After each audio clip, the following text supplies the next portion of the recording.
Selamat pagi untuk Pak Rika Ampo Adiguna, dan selamat pagi untuk teman-teman sekalian. Perkenalkan, nama saya Samelando Aditya Putra Utama, nomor BP 161093-3008. Saya di sini pada saat ini akan mempresentasikan pelaporan proyek Lean Manufacturing saya, di mana untuk proyek kali ini objek yang saya identifikasi adalah waste pada warehouse PT APR.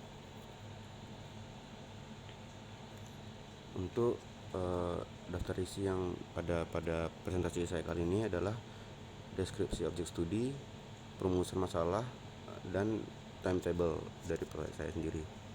Selanjutnya adalah timetable proyek. Di sini dapat dilihat bahwasanya saya melakukan proyek dimulai dari minggu pertama yang rentangnya adalah tanggal 21 Februari sampai tanggal 27 Februari 2022.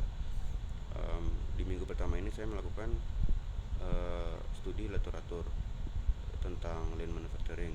Kemudian pada minggu kedua dilakukan kegiatan observasi lapangan sampai minggu ketiga. Kemudian perumusan masalah dilakukan berbarengan dengan minggu terakhir observasi lapangan. Kemudian kegiatan keempat yaitu pengumpulan data, di mana dilakukan dari minggu 4 sampai minggu ke-6. Kemudian selanjutnya kegiatannya adalah menganalisis data yang telah dikumpulkan dimulai dari minggu ke-6 sampai minggu ke-7, lalu menyusun rekomendasi untuk mengeliminasi waste tersebut di minggu ke-8. Kemudian evaluasi dari rekomendasi yang telah dilaksanakan itu adalah di minggu ke-9. Kemudian di minggu ke-10 adalah laporan dari proyek. Selanjutnya adalah deskripsi objek studi. Jadi untuk objek proyek saya kali ini adalah PT Asia Pacific Rayon atau PT APR, di mana PT APR ini berlokasi di kompleks PT RAPP Pangkalan Kerinci, Pelalawan, Riau. PT APR memproduksi rayon atau bahan tekstil seperti benang, seperti kapas yang nanti akan dijadikan benang. Kemudian di mana bahan baku utamanya adalah pulp kayu. PT APR ini adalah termasuk dalam grup RGE, yang mana di dalamnya ada juga PT RAPP. Kemudian PT APR ini didirikan setelah PT RAPP, dikarenakan PT RAPP yang memproduksi kertas dari pulp kayu ini sudah kehilangan konsumennya, dikarenakan zaman yang sudah semakin modern, di mana kertas sudah tidak digunakan lagi, tidak digunakan sesering yang sebelumnya. Jadi RGE coba mencari solusi bagaimana cara untuk menggunakan pulp kayu ini, dan ditemukanlah solusi bahwasanya pulp kayu dapat dijadikan bahan baku untuk memproduksi rayon, bahan tekstil. Untuk kualitas dari rayon yang diproduksi oleh PT APR ini sudah termasuk kualitas ekspor, karena kan pasarnya mencakup penjualan di dalam negeri dan di luar negeri sampai ke 14 negara. Selanjutnya adalah gambaran proses pada warehouse. Jadi pada warehouse PT APR ini terdapat dua warehouse, yaitu yang pertama intermediate warehouse dan yang kedua adalah finished good warehouse. Intermediate warehouse itu digunakan untuk mensinggahkan bale atau rayon yang sudah diproduksi, untuk menunggu kualitasnya dari tim quality control. Itu durasinya selama 1 hari. Jadi bale ini harus singgah dulu di intermediate warehouse. Setelah nanti diketahui kualitasnya, maka dia akan dipindahkan ke finished good warehouse. Finished good warehouse adalah warehouse yang menampung bale yang sudah digrading dan siap untuk di stuffing ketika ada orderan dari konsumen.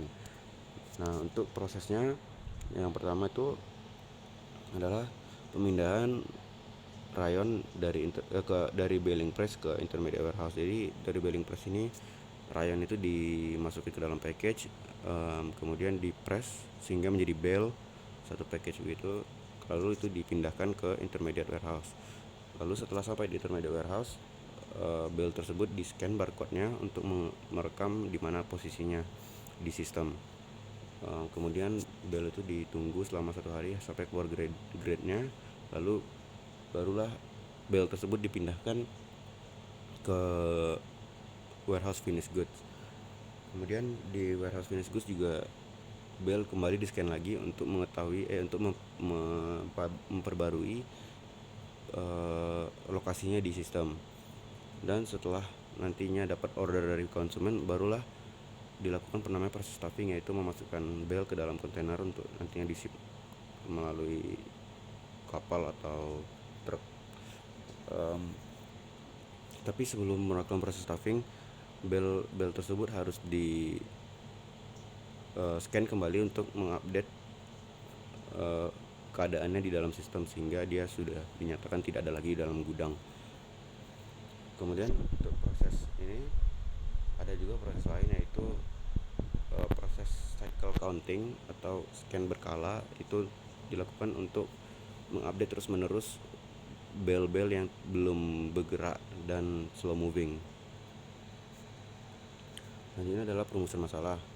Jadi permasalahan yang terdapat pada proses PT APR adalah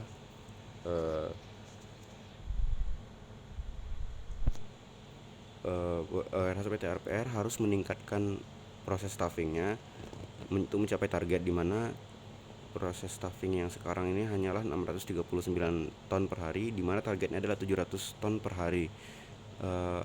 Efek dari tidak tercapainya target ini adalah stok barang di gudang tidak habis. Stok barang di gudang itu terus menumpuk tiap harinya, sehingga gudang jadi penuh dan tidak tahu akan di mana diletakkan bale baru yang diproduksi di baling press. Maka dari itu perlulah dilakukan penghilangan pemborosan yang ada pada proses di warehouse PT APR. Beberapa waste yang ditemukan secara garis besarnya adalah tingginya level stok produk. Ini adalah banyaknya bale yang tersetor di dalam gudang PT APR, sehingga gudang menjadi penuh dan tidak tahu di mana akan diletakkan barang-barang produksi selanjutnya. Selanjutnya adalah inakurasi letak stok aktual dan sistem. Ini adalah kesalahan dalam perekaman bale atau scan barcode, di mana ketika dicek di sistem bahwasanya bale ada di posisinya di bin ini, tapi ternyata di aktualnya tidak, sehingga ketika akan melakukan proses stuffing, operator memakan waktu lama untuk mencari bale tersebut karena beda dari sistem dan aktual. Selanjutnya adalah proses pemindahan barang tidak efektif. Ini adalah waste yang mana kurangnya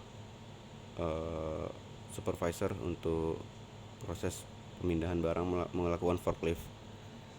Selanjutnya adalah sumber waste, yaitu pada kegiatan pertama, yaitu receiving bale pada intermediate warehouse,